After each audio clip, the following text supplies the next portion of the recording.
Halo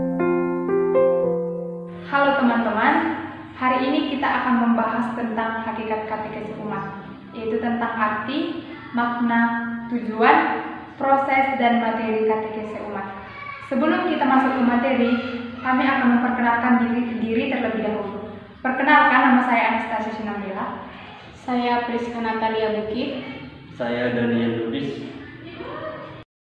Arti dan makna katekesi umat.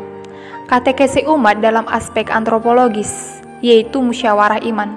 Hal ini dikatakan sebagai musyawarah iman karena masyarakat memiliki kebiasaan bermusyawarah dalam memecahkan persoalan-persoalan hidup mereka.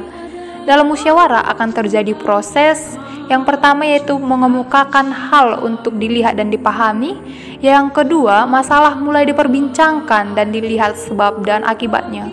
Yang ketiga, mencari jalan keluar dan mengambil keputusan. Katekesi umat dalam aspek sosiologis, bahwa katekesi umat adalah analisis sosial dalam terang Injil.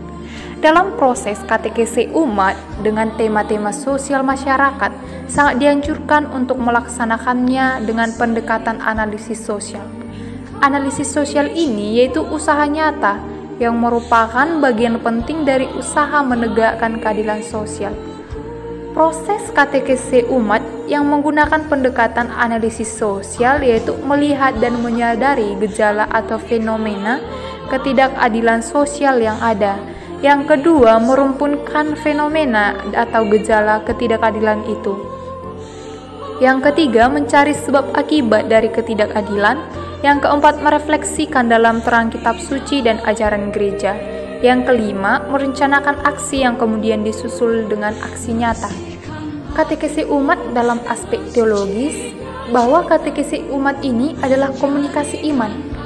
Artinya, sebagai komunikasi iman atau tukar pengalaman iman antar anggota jemaat atau kelompok melalui kesaksian para peserta, maka iman mereka akan semakin diperteguh dan dihayati secara sempurna. Tujuan dari katekesi umat yang pertama yaitu katekesi bukan saja menghubungkan umat dengan Yesus Kristus, melainkan mengundang mereka untuk memasuki persekutuan hidup yang mesra dengannya. Selanjutnya, membawa umat sampai pada perjumpaan pribadi dengan Kristus, melalui perjumpaan hati dan budi dengan saudara-saudari seiman atau mengandalkan pertobatan hati, membentuk dan membina jemaah Kristiani, mengembangkan sikap-sikap dan karisma-karisma pribadi untuk melayani sesama. Selanjutnya, tujuan dari katekesi umat ini menempatkan pengalaman religius kembali ke dalam hidup konkret manusia. Dengan pertobatan katekesi umat berusaha menghilangkan jurang antara agama dan hidup sehari-hari. Proses katekesi umat.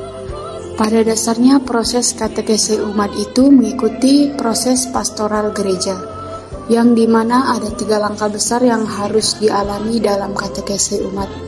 Yang pertama, yaitu menyadari dan mengamati suatu fenomena dalam masyarakat yang kita angkat sebagai tema katekesi umat. Tema katekesi umat itu harus diangkat dari situasi konkret masyarakat yang dialami secara nyata. Contohnya yaitu kelaparan, ketidakadilan, dan sebagainya. Katekesi umat harus bertolak dari situasi konkret karena Allah pun bersabda, tidak secara langsung anonim, tetapi Allah menyapa manusia dalam situasi yang konkret, yaitu manusia hidup dalam konteks sosial budaya tertentu. Yang kedua, menyadari dan merefleksikan situasi yang telah dianalisis itu dalam terang sabda Allah.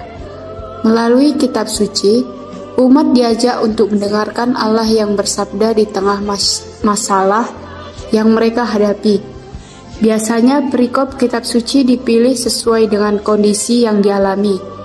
Dengan demikian, mereka akan mengalami penguatan atas masalah mereka melalui firman Allah tersebut. Yang ketiga, memikirkan dan merencanakan aksi untuk bertindak. Setelah mengamati dan menganalisis situasi, kemudian direfleksikan dalam terang sabda Allah. yang bertujuan agar kita menjadi lebih sadar akan panggilan kita sebagai orang beriman untuk bertindak memperbaiki keadaan.